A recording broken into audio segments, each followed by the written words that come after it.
Oh my goodness, Rob, welcome back for another visit to the Meeting Project podcast. I have been looking forward to this for quite a while. It, Thank you for taking the time.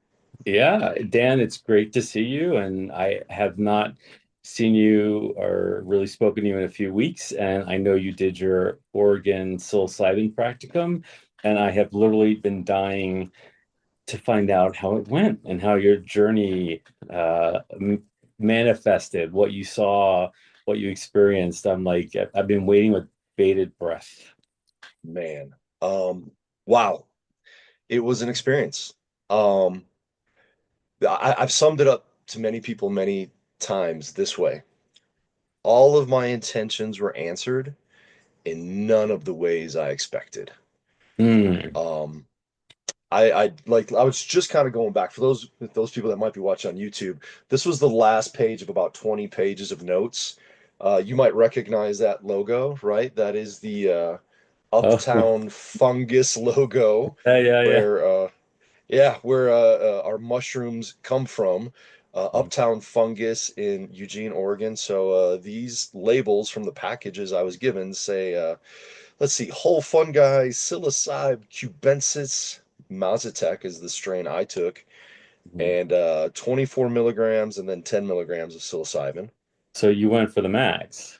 I went the max legal amount in the state of Oregon. Oh, And now the cool thing was, I this was learning for me, right? Everybody talks about, well, I've done 5 grams, I've done 7 grams, or 70 milligrams. When you do this therapeutically, medicinal, professionally, what is being measured is the psilocybin content. right, So they tell us like you can do 24 milligrams and a 10 milligram booster, or you can just go straight for the 34 right from the start. But that's the content of psilocybin, the active chemical, psychedelic chemical. But depending on what strain of mushrooms you can have, and we had probably 3 or 4 offerings, some mushrooms are more intense than others. And so you're going to get a different amount of mushroom matter. right. So whereas some people, my partner I worked with, he had had a lot of experiences in his life. Um, One of my favorite stories from him is like he said, he starts out with, well, on my first psilocybin experience when I was 15 on a hillside in Australia overlooking the ocean. We're all just like, oh my Nice. goodness. He had so much to share. But because he took an intense strain, he had less mushroom matter. Right. I went more traditional. I went with the Mazatec, kind of going back to the heritage of the mushrooms and how they were brought to the States. And so, Rob, I had like a full salad, man. It was a big bowl of mushrooms. A lot of mushroom matter, which might, I think it was like 5 or 6 grams for the 37 milligram or 34 milligrams. Did Uh, did you put it in the lemon juice or orange juice? How did you decide to ingest it? I went with orange juice, and I went day two. My partner Nick went day one. And I went in kind of nervous. I'm like, yeah, and I forgot to pick up orange juice. I've had this cold probably since then, and didn't sleep well the night before. Forgot orange juice. And Nick, being just a great shaman that he is, he's like, well, do you want some lemon juice, orange juice? What I said, yeah, let's get some orange juice. And no kidding, like he just manifests an orange out of the air. I think it was in his pocket, but he's like, here you go. So we slowly peel the orange, and I bring it into my mushrooms and let it soak in, and which made it really easy. Just kind of a couple 2 finger scoops and Yeah. down the hatch it went. And well, let's see. I want to make sure I want to catch some highlights here. Meeting Nick, I've talked about him a little bit. Yeah, I guess that was kind of the thing. Didn't sleep well the night before because of this cold and because of the nerves. And so, I So really felt like. Go ahead. I was just going to ask you about the anxiety that often precedes a journey. It's usually you're both feeling anxiety, excitement, peace. You can go through the gamut of emotions within a couple hours, and then yeah, I don't know. I'm wondering what your process was, and maybe what you were thinking right before you ingested the medicine. Were you at peace, or were you still in that scared state, so to speak? In summary, I was at peace, but Mm. the way to get there was just a fun part of the journey. One of the reasons I chose to do the max legal dose was, for 2 days before, we have this amazing circle of therapists, right? All of us journeying, all of our, peers in the IPI class. We had four licensed professionals who had, I think they had estimated, helping like 800 people on their journeys at this point or something. Yeah. So I'm like, if I'm going to do something like this is probably one of the best environments I'll ever have an opportunity to do it. And I was also faked out a little bit too, because day one, I watched my partner go day one, and everybody else, our good friend Lance went day one. And I Mm. looked up at the board, and everybody on the board for day one went full dose. And they all seemed to have really peaceful journeys. And I'm like, sweet. It looked really lovely. I'm like, I'm going full dose then. I've got the place. I was still a little hesitant, but I knew Mm. again, I was going to be well cared for. Still a little nervous going into it. Um, And this was the crazy part. So Nick, he kind of senses, I'm trying to meditate and deep breathe and prepare. And I think he senses that. And there's all kinds of different meditative objects and different things in the room to help us prepare. And some of them are decks of cards with like archetypes and different animal spirits and things like that. And he picks this one deck of cards to choose from, and it was something called like angelic interventions or something like that. And he brings it over, and he's like, "Hey, do you want to, you want to pick a card just to kind of give your mind something to look at?" And I'll be honest, I was like, "Not really. I This- want to sit in my anxiety right now." Yeah. And but I did. I'm like, "Yeah, I know that's what's going to be best for me." And he shuffles it up, and I pick one, and it was one called like, well, I've actually saved it on my phone. It was called, this was crazy, man. It was a card called Vow Release, and it just had this beautiful image on it. And Mm. he looks at me and I look at him, and during our preparation phase, it's all about, hey, what are your intentions? What do you want to get out of this? All And right. he noted, he's like, a lot of what you talked about is trying to figure out how to move on from certain parts of life, All letting right. go. And then he goes on to read from the kind of book that this is about, and it was all about, and we just both sat there going, wow, that's kind of crazy. Hmm. And so that was kind of one of the last real discussions we had, is this on my mind, this idea of what does it mean to kind of release myself from what might be holding me back. One of the things Nick and I talked about, we both had as our intentions, was this idea of what do we need to let go of in life, and what do we need to move toward in this phase of life. Right. And that was, my three big intentions related to that were direction. And you and I have talked about this, and I've talked about it a lot on the podcast. Where's the next phase of life for me personally and professionally? Um, I also recognized I needed to experiment a bit with gratitude, Mm. right? And that's a word that's thrown around a lot, but I was definitely feeling a lack of it in my life, both my marriage and with my children. And so recognizing like I needed to find that part. And then love, right? So direction, gratitude, love. And the reason love was, sorry, not my own studio. The reason love came up, we are encouraged prior to flying out to Eugene.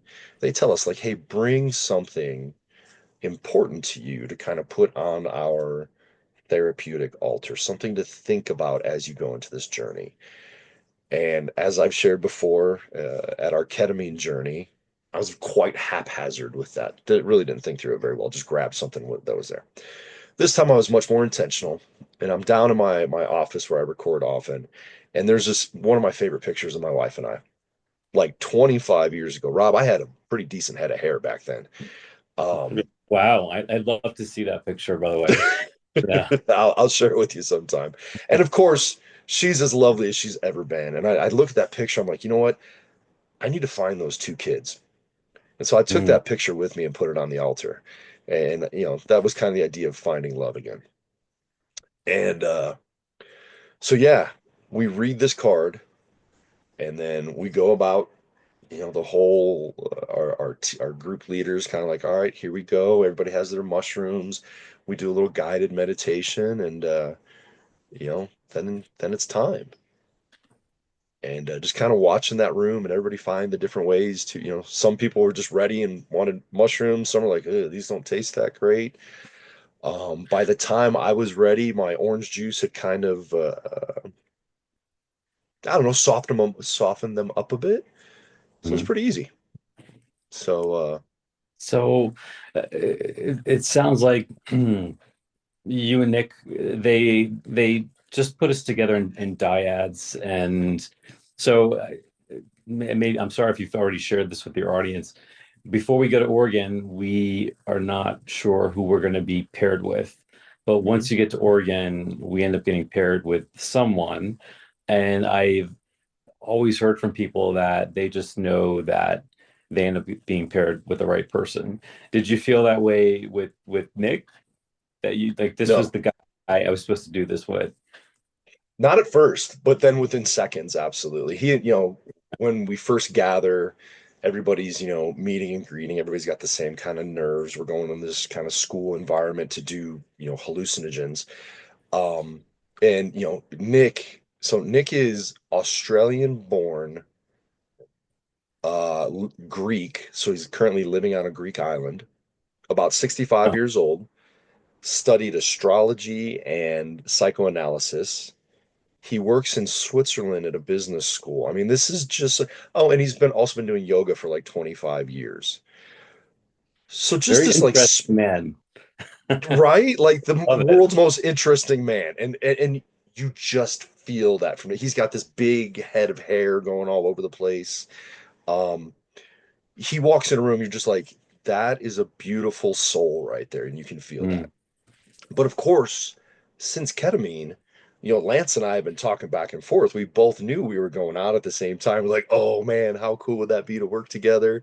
Yeah. So they're going through the list, and we're like, oh, maybe us. And Lance gets partnered with somebody else, and I'm like, oh. And then within a few seconds, they're like, all right, Dan and Nick. And I was just like, holy cow, I just won the lottery. And most of the people in the room are like, oh, you lucky dog. And that's not to say, I mean, everybody in that room was lovely in their own way, but um Nick definitely had a lot to offer. So yeah, different from ketamine. So we ingest the mushrooms, and then we have probably about 20 minutes before they kind of come in. And Mm. so, Nick and I, he walks me to the restroom just to keep an eye on me, checks in on me. I'm like, yeah, I'm good. And the music is kind of picking up. And so I put Did my headphones on. did you opt for the headphones, or were you listening to I the? did.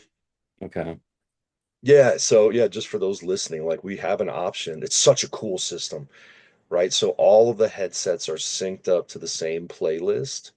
But if you don't want your headset on, you just take it off and there's ambient music in the room that's the same playlist. And that All right. also helps the sitters to know like what what music is going on, as they're observing the person journeying. So yeah, at that point, pardon me. Use the restroom, maybe take a little sip of water, and I can just kind of feel a little lightheadedness.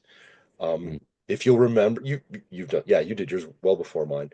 Um, there's that cool line of windows that Mm. kind of look like a snake skin. So I'm just Yep. kind of enjoying looking at those and watching the sun come in. And I look at Nick, I'm like, all right, man, I'll see you later. Like, here it comes. And I put the headphones on. Now, one of my frustrations, one of my disappointments in myself, prior to ketamine, I bought my own eye mask, right? Real cool one, like real, high tech, a whole $15 or something like that. It's kind of styrofoam, and uh, they're specially made so you can like open your eyes, but still there's darkness so to continue the journey, so not to bring you through. Well, I forgot them. It hit me on the plane. I'm Uh, like, that was the one thing I forgot to pack. Rob, thank goodness I did, because I cried through their eye masks at wow. such a rate that I mean, I really felt like I needed to wring them out.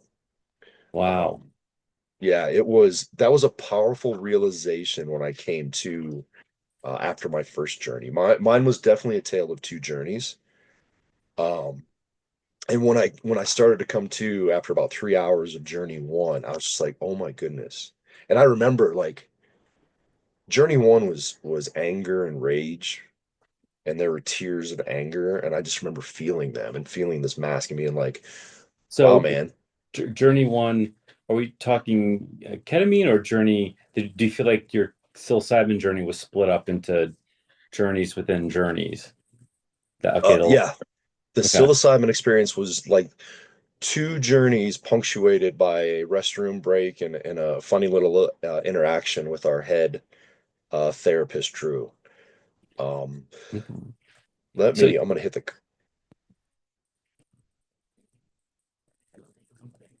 go ahead. I'm going to be asking you probative questions. That's pretty big deal that you cried through your eye mask several times. So what was coming up as the medicine slowly, or maybe not so slowly, started to affect you and impact you? Was it a visual experience? Was it a disembodied, you felt like you were pure consciousness experience? Where was this? Was it sadness? Was it gratitude? Like what? Talk to me. Beautiful questions. Journey one. Um, what I drew afterwards for my integration, I grabbed some chalk and like for journey one, it was a lot of blacks and reds. Mm, And it was also the experience was very physical for me.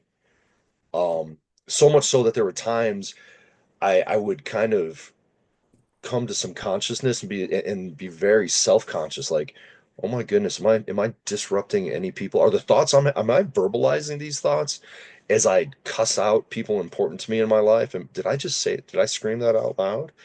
Um, and I felt like a lot of tossing and turning, a lot of grinding my teeth, mm, furrowing my brow, but in very what felt like very strong ways. And again, that black and red image with strangely kind of a little silver lining there. I don't know what was there, but um it was rage, man. It was rage. It was rage and it was emptiness. And I went into this like, well, I'm a psychotherapist of 25 years. I'm a pretty well-rounded individual. I don't have anything that the mushrooms are going to reveal. And in those 3 hours, time has no meaning at that point. It felt like 5 minutes, but it was 3 hours. Um, yeah, let's see. Very physical, emptiness and anger, silver lining. We talked about before. I thought through my ketamine journey, I had kind of dealt with some issues of my belated mother, and there was a lot of anger at her, as well as, and he'll probably hear this, and this is going to cause some conversations at some point. The gentleman who's been my best friend for 30 years, and I kind of raged against both of them and yelled at them. Where have you been? Oof, in that journey, I screamed, where were you? And I don't know why. I don't know where that was. And I've been doing, it's been 3 weeks tomorrow. And I've been thinking about that a lot and trying to wonder, what that means. so do you feel like you've had a repressed anger for your friend and your mom, maybe things that you've never have been able to articulate, that you've kind of stuffed down? And yeah, I always say with the plant medicine, it's like a truth serum. If you have things unprocessed, underprocessed, or needs to be processed, the medicine giving you what you need, not what you want necessarily, will kind of bring it to the forefront of your consciousness. And then, so it sounds like this was a not so subtle way of saying you're pissed. And these are the two objects of your anger. So what were you making out of it? I know in the moment it's not so easy to kind of understand that, because is it metaphor? Is this literal? So what were you, Yeah. how did that kind of unfold as you continued in the journey? Well, from there, I think I became, the focus changed a bit. And that might have been more towards the end of Journey One, or it was somewhere in the middle where somewhere in there, again, time has so little meaning. Um, I think if a few hours in, man, I was pretty well hydrated and I'm like, I just need to use the restroom. But I'm Mhm. in the journey. And so I became conscious of that, like, oh my God, did I just wet myself? Right? Because of course Drew puts it in our head the day before. He's like, now look, this has only happened once. But you should bring a change of clothes just in case you soil yourself. And I'm like, oh, I'm gonna be that guy. Um, but I think also I became fiercely protective of my masculinity. Mm. In the beginning, you're hot and cold during the journey. So I'm like sweating. So I'm getting a little cold in the room, but then I'm hot. So trying to figure that out. But to your point, your question, um, yeah, man, it was pretty obvious. I've repressed some frustration, some anger for a long time. Now with mom, I mean, it's pretty easy. And I think that came out for me in the group integration because it came out of my mouth and it kind of slid out way too easy. And I went to grab those words and put them back, and that wasn't happening. But, when we talked about it in our group integration, I said, yeah, she pretty much, she smoked herself to death and then left us 6 years ago. And I was like, oh, wow, did I just said that. And so I think that's been a lot of it is, where have you been? Where are you right now? Oof, it still kind of gets Mhm. me a little bit. That's powerful, Dan. Yeah. Yeah. Yeah. Just when we think we're past our grief, it's 6 years, 6 years, 7 years now. Um, Especially this time of year. It's it's definitely there. It's definitely there. So and is there work to be done there? I don't know. I don't know if there's, what is work when you talk about grieving the loss of a parent? That's a natural part of life, but she went unnaturally early. And, my siblings and I are kind of left to pick up the pieces with my dad. Yeah, I mean, even though we're a therapist and quote unquote have all the answers, right? We're not immune to the human condition. And Yeah. I had a visit from my family last week, which Mm, was both beautiful and challenging. And I was just reminded because I had a lot of quality time with my dad, who's, went through World War II, came to the States for to give us a better life. But man, did he talk about a lot of trauma and things that he didn't get. And I remember saying to him during our conversation, he was really torn up about his mom and his dad not giving him the love that he needed, right? So basically, his mother, my grandmother, uh, his father, my grandfather, ended up 8 years in Argentina fighting the war. And I said to him, I looked him in the eye and I said, Dad, they loved you the best that they could, but they weren't able to love themselves. So they couldn't give mm, you the love that you needed. So, because he was apologizing for me, because he wasn't not a not so nice man growing up, and there was a lot of trauma in the family. But when he was apologizing to me, I said, "Dad, no, thank you." I said, I've done a lot of trauma therapy." I said, "But I've long since forgiven you." I said, "You have nothing to apologize for." And I said, I've known and I've seen your humanity since my early 20s. And that was incredibly cathartic for both of us. There was a lot of tears. And I don't know about you in your practice, but when I'm with my patients, I always try to maybe share stories like that, because people need to know, like, our parents aren't bad, right? Everyone's circumstances mm. are different, but damn, if you don't have something, you can't give it to somebody else. So again, I'm Right. not assuming I know a lot about your mom. We haven't spent a lot of time talking about it, but I don't know, did that kind of resonate with you after, or did the journey kind of just go in another direction? No, that totally resonated with me and was fascinating how many people in our group integration had similar experiences, Mm. which also coordinates with kind of some work I'm doing both personally and professionally. A book I'm sharing because I'm reading it myself called adult children of emotionally immature parents, right? Oh, Which it's what's that? I love it. That's great.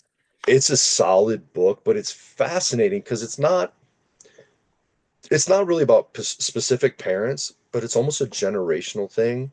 And to your point with your dad, like we can trace this through a few generations of people that, Industrial Revolution to Great Depression to World War II, to baby boomers, like a lot of historically, emotionally, I would say ignorant, emotionally unintelligent people, emotionally unavailable, that, like you said, didn't know to give it, right? Rub some dirt on it and get up. Quit, boys don't cry, or I'll give you something to cry about, right? Like, Yeah. all those messages are generational up until this point where we're trying to figure out like, oh wait, we should be in touch with our emotions and it's healthy to express them.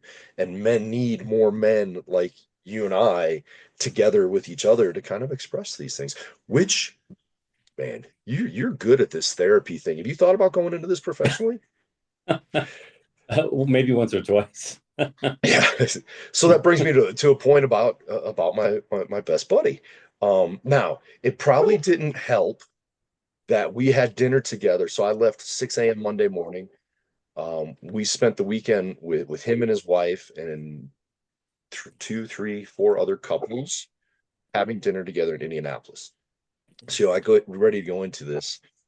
I'm tired from the weekend, and then I catch something on the plane, and he's the target because we've known each other for 30 years now, and there was a time early in my married life, in my parenting life, where he was just a few years behind raising kids, and I had some struggles that he couldn't be there for. And we've Mm, talked about it at length. But the funny thing was that night we went to dinner. Um, there was just something off with him, right? Which definitely lodged itself in my head. We joke sometimes he can be and he knows this, so when he listens, he might, fall over as he's running, but he can be a curmudgeon from time to time, and I think he was being extra curmudgeonly that day. And yeah, so these are the things I took into my journey, and I think raging against mom, he came to light as well, and yeah, we had to have a conversation. So from that rage, I became fiercely protective of my wife and my family and my girls. And that was mm, really interesting too, like recognizing, I think that was the gratitude of what's important. You know, I think also I had started watching Game of Thrones from the treadmill and the exercise bike a couple weeks before. So there's some weird Game of Thrones themes coming out. Like my youngest daughter, my yeah, my the one who has the most strained relationship with me, she was on my left side. She was my shield, and I mean some really weird images. And my daughter closest to me, she's studying to become a therapist. Like she was my sword, and my wife's the queen that we're protecting. I was like, well, that's pretty messed up. It was kind of a fun part of the journey of journey one. mm. Um, but yeah, a lot of themes of anger and emptiness, of protection, of rage. As you said, the medicine, man, if there are things that you haven't integrated, it will serve it up to you in ways you do not expect.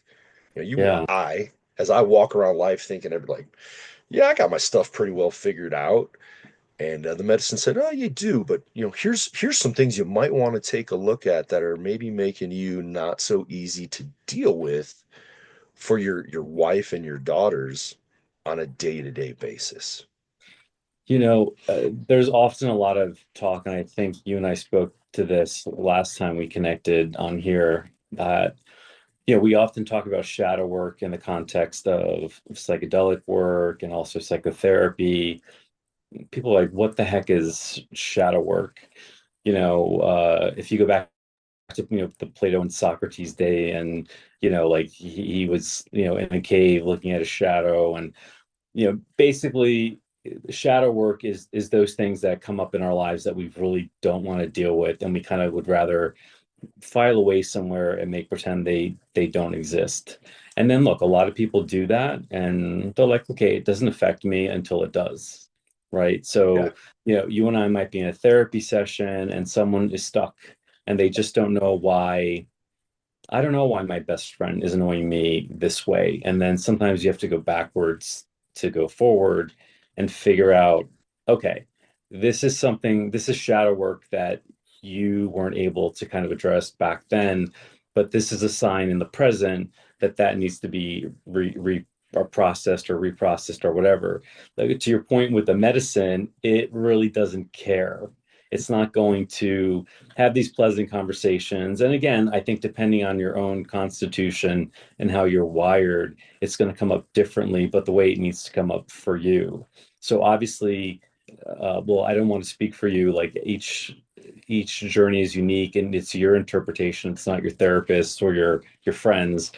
But it sounds like that anger, like your higher self, so to speak, your inner person was saying, "Damn, Mr. Dan, you really need to bring up this anger with your, with your buddy." Yeah. Yeah. That's exactly what it said. Like I said, going back to how I started this journey answered all my intentions in none of the ways I expected. Mm, And that was part of it too. I had no idea. We men, rumored to be really good at repressing emotions and not dealing with them. And especially in groups of other men, like, yeah, man, we'll just have a beer and talk it out. No, we don't talk anything out. We have a beer and watch sports, yeah. right? That's what we're really It's good at. I've said it many times. football therapy. Right, right. Football. I say it so much, like, and I can't remember what book this is from, but the idea that men historically gather at pubs or bars because Mm, we're sitting the same way together, facing the same direction, so we don't have to make eye contact. And women are, having tea across the table because they make eye contact and communicate and talk to each other about emotions, right? yeah. And so I think as men we need to bring more tea therapy into the world, and less football therapy. Yeah, or doing as much tea therapy as we do football therapy, because I think that male bonding thing, that yeah, that's a Yeah. thing. Yeah, Yeah. or more psilocybin therapy apparently. So we'll figure that out. You and I are So definitely working on that one. for sure. So was that kind of the wrap up for part one, or like how did you kind of transition into the next part of your Yeah, journey? that's a great question. It was an obvious transition. Because I kind of came to, and I look over at Nick, and dude, Nick is sitting there, literally sitting kind of yoga style, hands all namasteed out, and he's got Hmm. this, beautiful suntan skin, and he just looks at me and he's like, "How are you?" But in a beautiful Australian accent, like, I said, "Am Yeah, I yeah. good?" And he's like, "You're good." And again, through this entire 3 hour period, I'm thinking like I'm disturbing other people or I'm raging and screaming for people to F off and things like that. And he's like, "No, man, you're good." Like, all right. But I look at him and I kind of come back in and out. And like, no, I definitely need to use the restroom. Like, come on, let's see. And he said, okay, cool. Now the rules in the state of Oregon, as you probably remember, is you have to have a licensed therapist or escort you. So Drew, Yeah. our U.S. military veteran with 800 hours of watching other people journey on psilocybin and his own psilocybin journeys, kind of comes in. I mean, talk about just a mensch, right? He's got that warm face, and he's just also he kind of like a curly haired you, Rob. Just a guy that you're like, man, that guy's got something to I want to be around. And I'm really grinning at this point. I'm kind of enjoying the little fuzziness and kind of the head buzz. So yeah, I think but I look around the room, and again, it's a big room. There's probably 20, 25 other people, half journeying, half being with others. And people are in different states of their journey, but everybody looked to be having mostly a pleasant experience. There's some difficulties going on. And he escorts me out of the main group room into, and if you remember, you were there before I was in like January, right? That hallway, man, that is frigid. It's cold. Yeah. That hallway will wake you up. So I was like, I really felt like at that point, like, yeah, I think I'm done, right? So it's 3 hours. Oregon law is for the dosage I took, you have to be on site and present and supervised for 5 hours. Yeah. So I look at Drew and I'm like, can I go back in if I want to? And he kind of smiles. He looks at his watch. He's like, oh yeah, man, you've got 2 or 3 more hours. I say, oh, okay, cool. So I, use a restroom, and in that setting, there's kind of the restroom, and you walk out, and there's a sink to wash your hands, and I'm kind of washing up, and there's the fridge with the microwave with the clock on it, and I look up and wash my hands, and I dosed at 10 a.m. Pacific time. It was 1 p.m. Pacific time, so 3 hours, and I look at him, and I'm like, I'm trying to orient myself to time, and I'm like, Drew, is that real? And he kind of looks at me and very therapeutic. He goes, yeah, man, that microwave's been there for a long time. That is very real. I'm like, no, man, I'm not. I don't mean as the microwave melts. No, forget it, Joe. I'm just like, I'm just going back into the group room, because, and he was trying to be therapeutic, but it was very, in my state, I'm like, man, don't patronize me. So I go Yeah, back in. Go ahead. yeah, people respond differently, but the vast majority of folks that do psychedelic journeys really feel like time slows down. It feels like a lot of time goes by, but 10 minutes might go by, or it might be the opposite effect. So again, you never know what you're going to get. You never know. Yeah. Yeah. Some people said they felt like it took forever. Mine it wasn't long enough. But again, I got everything I needed. So, yeah, I go back in and Nick's there waiting for me, all smiley, and I kind of get in now. Journey one, we have all those blankets by us. We've got kind of a real light, soft blanket, and then kind of a cool, rough, southern blanket, and then a weighted blanket. I don't know, 15 or 20 pound weighted blanket if you want it. And so journey two, I'm like, yeah, yeah. I mean, I kind of sweat pretty well. I'm a little chilled. I'm like, yeah, I'm gonna go all blankets, Nick, and I get all covered up, and I'm just cozy. Now, journey one, I forgot to mention this. I knew I was feeling a little warm, and I sometimes I get kind of hot feet, and I'm like, man, I want to be covered up. I want my feet kind of out there. And it's funny because what I witnessed day one, they were doing I knew it, right? Sometimes the licensed therapists come around and they kind of mist you a bit because they know there's a potential to be Yeah. warm. And I could tell they were misting my feet. I'm like, oh man, I got this. Don't help. But it felt great. But there's this part of me. It's like, man, I don't need anybody's help. Go away. But I Mhm. embraced it. And so journey two was much more about accepting kind of some of that guidance and Mm. help and assistance. Excuse me. Whereas I recognize maybe a tendency to very stoically, very over masculinely being like, I can take care of this myself. I had beautiful. Oh dang, Rob! I had visions of some of what was behind you. Those real beautiful blues and greens. Maybe our past conversations came into that journey. Because I'm really envisioning um a lot of, yeah, in that journey too, mountains and streams. Maybe I'm we've gonna talked ask more than we you if, thought. if you had visuals like at during any or all points, do you feel like your ego dissolved? In some ways, I kind of got to become one with the mountains flying over them. It was Mm. really kind of beautiful. A lot of those very vibrant colors that we're witnessing on your screen. It was kind of cool. I tried to draw them in chalks during integration later, and there was just no way. And there was a part of me like, oh, I totally need to recreate that vision. I'm just going to get chalks and chalk draw all day long. And I was like, nah, I can stop doing that, right? Because it still lives in me, man. I can still close my eyes and picture that. Yeah. Um, but there was also, it was really kind of cool because I was kind of embracing just being present and being open. Like there was parts of me where I would bring my arms out and really open my arms. Whereas journey one, I was very closed off, very tight. I think interestingly, later that night or maybe the next day, I was showering. I'm like, why does my skin hurt?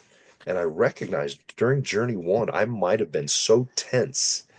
I may have like kind of dug into my shoulder here. It was really Mm. interesting. It was kind of weird. Um, but yeah, in journey two, much more open, much more. My heart was more open.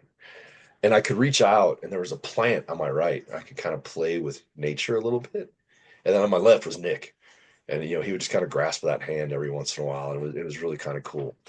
But I also felt a lot of oh man, you asked some good questions about Journey One. I think maybe in Journey Two, in Journey One, if I raged against mom, uh, Journey Two was kind of accepting some feminine energy, some feminine blessings even, right? I just felt this kind of sacred feminine presence on my right So, side, interestingly, with this plant. so tell me about that. So how did that, was this a, did you feel like maybe this was a balancing to the first part, or just another, like a reframing, or just another way to look at it? So how did that kind of unfold? I've been saying I felt I needed Journey One to open me up to Journey Two, to have that Mm. beauty, right? I needed to rage and feel that emptiness to recognize the beauty of maybe what life's really trying to offer me, what's really out there. Um, it just occurred to me talking to you that, maybe accepting that kind of feminine blessing in Journey Two was the antithesis to my anger with my mom in Journey One. And maybe a balancing of how I felt about my wife and my girls as well. Sometimes we need, a lot of times when we have those breakthroughs with our patients and there's a purging, right? It opens you up, and then you're able to kind of receive and look at things differently. So, I'm wondering if that's kind of what the universe threw out at you, and I'm sure you'll be integrating and figuring that out for the next 6 months. Yeah. Well, and so interestingly, like as I showed you in my journal, like man, easily 10 pages of notes. Here's some of Nick's notes from when I was journeying. I asked him at one point, I'm like, just write down what you observed. And I haven't really taken a dive into them yet because I wanted to do this with you, right? And Yeah. and I knew I wanted to share with kind of my listeners, but I'm like, oh, what better way than to hang out with somebody that knows and understands that we have a connection. I'm like, this will be cool. But now after this, like, yeah, I want to go back in and really do some integration for myself. And I think you've really asked some good questions to help me stir up some of that. Like, the amazing thing is, and maybe you can relate to this too, when you come out of that experience, for me, I felt I thought I knew some answers. I thought I, had some definitive direction what I needed to do. And as I let that experience soften and again, we use that word integrate, as I've kind of meditate on it and thought of it, as it's kind of come up at just random times, I'm like, maybe those answers aren't so absolute. So maybe talk a little bit more about that. And you said you were more accepting of the feminine energy, it was a more acceptance kind of vibe compared to part one. So can you explain that a little bit more, how that showed up in the journey? No, because it just kind of hit me now. Thank you, man. Again, good question. Um, I think it opened me up more to seeing maybe where my wife wants to lead me in this quest for direction in our lives, and maybe investing more in her perspective. Again, that vision I had on my right of this sacred feminine energy. Um, Maybe that was, that my shadow, my psyche, my subconscious, trying to wake me up and be like, hey, there is some beauty. There are mountains and evergreens and streams and what she has to offer. Pay attention. Hmm. That literally just occurred to me in the past couple minutes, Rob. Wow. It reminds me of how, there's no coincidences in life, and our partners, our chosen partners, hmm, you know, maybe it's a lot more deep than you just meet someone, fall in love, get married. Right. Maybe you're meant to kind of walk this journey with them, and So this is, I guess, where it gets a little more into what we call the woo-woo or something, you know, possibly, hey, there's something you have to learn from each other. And maybe because there's no judgment here, there's no good, bad, right or wrong when you have these journeys. There's more of a knowing, an understanding, a curiosity, like, wow, so this really cool feminine energy is around me. Hmm. And I get to take it in. I get to bask in it. Like Hmm. this is the beauty of my wife, and you showing gratitude and appreciating that. And then maybe, simultaneously understanding that at times we could be hyper masculine and Hmm. feel like we have to control everything and head of household and all that other stuff.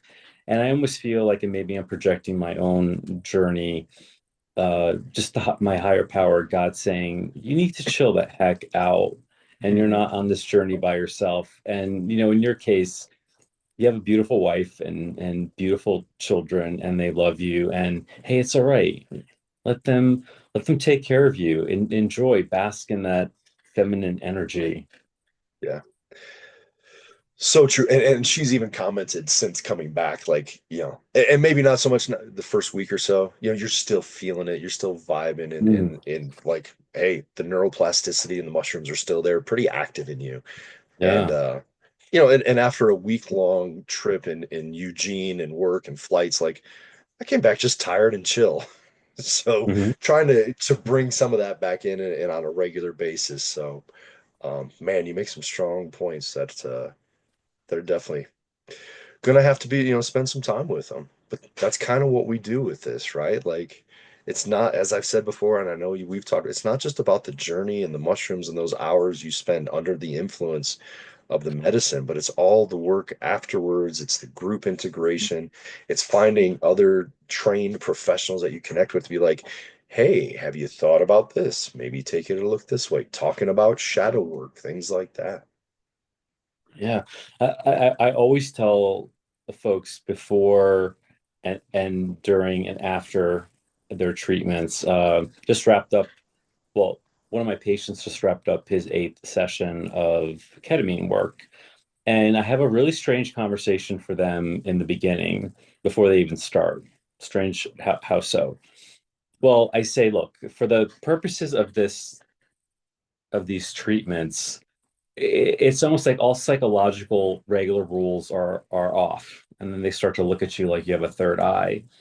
And I'm going to say, look, there's this thing called the Mystical Experiences Questionnaire 30, which has some very trippy woo-woo kinds of questions. Did you feel like you were outside of your body? Do you feel like you experienced the divine, this unity? So things that are more really spiritual, really speaks to existential, ontological kind of things in life. So, and I often share that when I had my journey in Costa Rica, where I did a big dose like you did, you I kind of felt manic without being manic, and I felt psychotic without being psychotic. But I had the grounding, I had the support where I kind of knew like that was just part of the process. But anyway, long story short, for our patients going through this who don't know, who have maybe never had an experience like that, I feel like I'm protecting them from potential trauma, just to inform them like, hey, not everyone has this experience, but enough people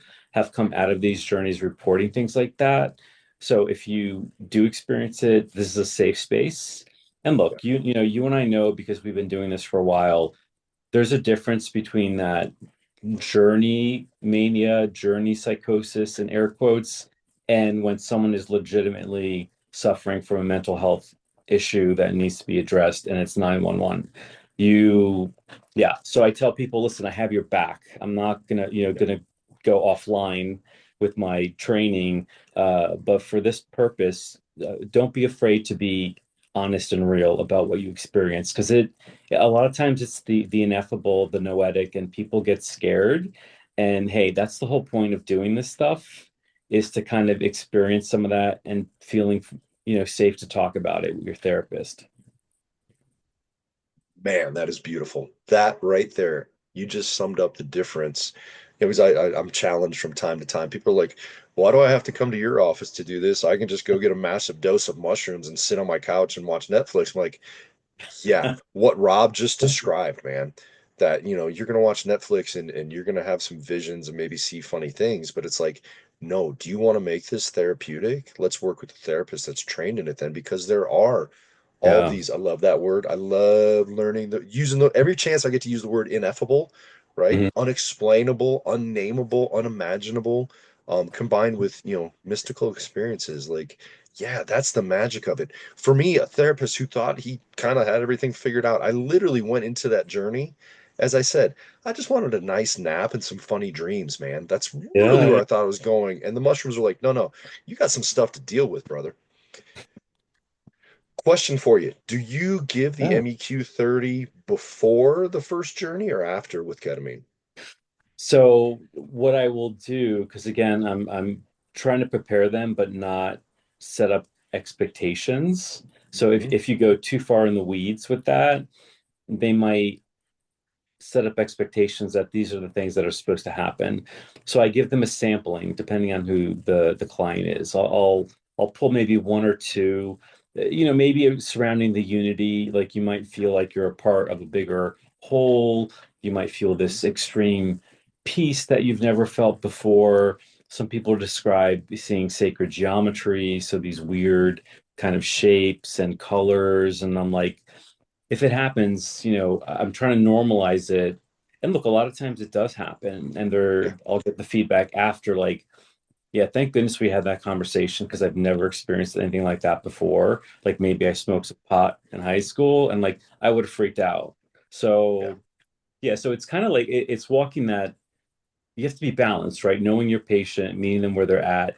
Some people might need a little more of that for yeah, preparation. But if someone is really seasoned in their spiritual walk, like they're like a yogi or a yoga master, or they have a rich spiritual life, you can probably go more into the woo woo with yeah, them because there's a lot of there is crossover, and they'll get it, and they'll be like, wow, yeah. Dude, yeah, we could so go into the woo-woo of sacred geometry.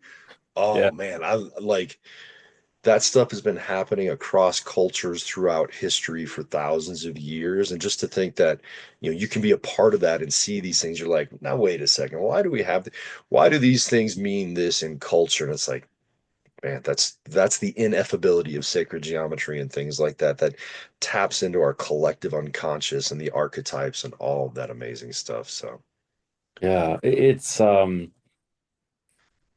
So look, I always ultimately think, and now I'm convinced more than ever, and it's not just because I've been a spiritual person most of my life. These are spiritual awakenings, right? yeah. And look, people have spiritual awakenings in a more gentle fashion, but Hmm. I think about the biblical story about Saul of Tarsus, who became Paul the Apostle. He was stricken down on the road to Damascus, right? And God Hmm. blinded him. And yeah, that was not a pleasant experience for him, for sure. But then, look, he ended up becoming an apostle and ended up being Yeah. crucified, for the faith. So it happens the way it happens, and you never know what's going to happen during these journeys until you take it. And what a beautiful story. And like, look, I'm with you, and I'm sorry I'm jumping around a little bit. I'm still processing things from February of 2023 in Costa Rica, so a little over a year ago. Yeah, so 2024. Yeah, it's just things are so much stuff comes up in those journeys where yeah, you have to, this is where the humility to the medicine and just understanding the sacredness of it, because yeah, it's mind blowing. It's truly mind Truly. blowing. Truly, yeah, absolutely. I mean, that's where we get the word psychedelic from, right? Mind enhancing, yeah, Yeah. mind blowing. But you bring up the spiritual awakening journey, and it's kind of like what came first, the chicken or the egg, the spiritual or the psychological? When we accept that they are so intertwined, and that this kind of work can influence that to bring up the shadow work I have to do. doesn't mean I need to go take, Prozac on a daily basis for the next 6 to 12 months, but to take the time and reflect on these things and become a better person, like, man, I wish more people would invest in this kind of work. And I think they will. I know you and I have been talking about that, and it seems in a few minutes we get to go talk about that some more, right? Class today is on MDMA here in a little while. Yeah, yeah. One thing I wanted to bring up, just going back to my conversation with my dad last week. So what I was really, because I'm all psychology geeked out, but I've studied philosophy and theology and seminary and stuff. And people want to take one side or the other. And I said, science wasn't created to explain away God. It was basically science is here to explain God's creation. And then kind of that was my segue into speaking to my dad about dad. I'm like, the more you get to know yourself psychologically and you're able to purge and talk truth and then process it with another human being, that frees up all the baggage. And it's just like when we go into the medicine and we have the ego dissolution and that crap gets pulled out and we restore that connection, right? From Yeah. the vertical, right? It's reestablished. I'm like, but you don't have to do that with psychedelics. Doing a lot of good psychotherapy with someone that you trust and has your Hmm. back, you can clear yourself of that gunk Yeah. on this planet in this regular state of consciousness, not in an altered state of consciousness. And look, I'm going to be so bold to say that that's what God, divine source, however you frame that, wants us to do. He wants he, she, it, they. I'm trying to be respectful Hmm. because whatever. Um, Wants us really to experience that in our day-to-day life. You don't need Yeah. to necessarily do psychedelics. You don't necessarily need to do this stuff, but we know when we meet our clients who is holding on to a lot of that gunk and it's keeping them stuck and grounded Hmm. and in pain. Obviously, even a therapist who thinks he's pretty well grounded is holding on to some gunk that needs some time Yeah. to, evaluate or to talk to somebody about to bring that up. You're absolutely right. And of course, because this is a podcast about logotherapy, I do have to comment on the fact that, the great Viktor Frankl, one of the first to say, hey, it's not just mind, body, but mind, body, spirit as well. And spirituality is a key component to being a healthy, well-rounded human being. And that's a lot of what we see through these different journeys. Yeah. You know, I think my parents being good Catholics were concerned that I was going to go, well, find some devil worship crap. I was like, and look, surprise, surprise, what happened after every journey is, if anything, my spirituality was enhanced, increased, more connectedness to Right. self, to my higher power, and you just want to spread the love. I know that sounds so hippie 60s stuff, but man, every time I come off the love fest, I tell Yeah. all of my friends, I'm like, look, I'm going to be extra super disgustingly positive and loving and just tell me to shut up if you want. But I'm like, I just like, yeah, and it doesn't last forever. You get grounded, but listen, hey, love, this came up in my first journey. Love is free. Give it away. Stop being so damn cheap with it. Beautifully stated, man. And that's like, I get the hippie thing now that I've been there, now that I've done a massive dose of psilocybin. It's like, okay, I could talk about it all day long, but then I experience it. I'm like, I get it. Like that group you spend that time with, Mm, you only know each other 3 or 4 days, but there's some connections there. People share the yeah, depths of their soul, positive and negative. Like it's one thing to have this kind of journey solo and to come out with these spiritual awakenings, but man, I will share, preach it from the mountains, man. Doing this in a group is this isn't hyperbole. It's life changing. It yeah, can truly be life changing. I saw a lot of lives change there. I stay in touch with a lot of people I journeyed with. Nick and I will meet for coffee every once in a while. Well, I have coffee. He's, I don't know, it's 6 o'clock in Greece or something like that. But it's amazing stuff. And if more and more people open up to these historically traditional indigenous forms of medicine yeah, and we let go of all the big, the joke in our circles, right?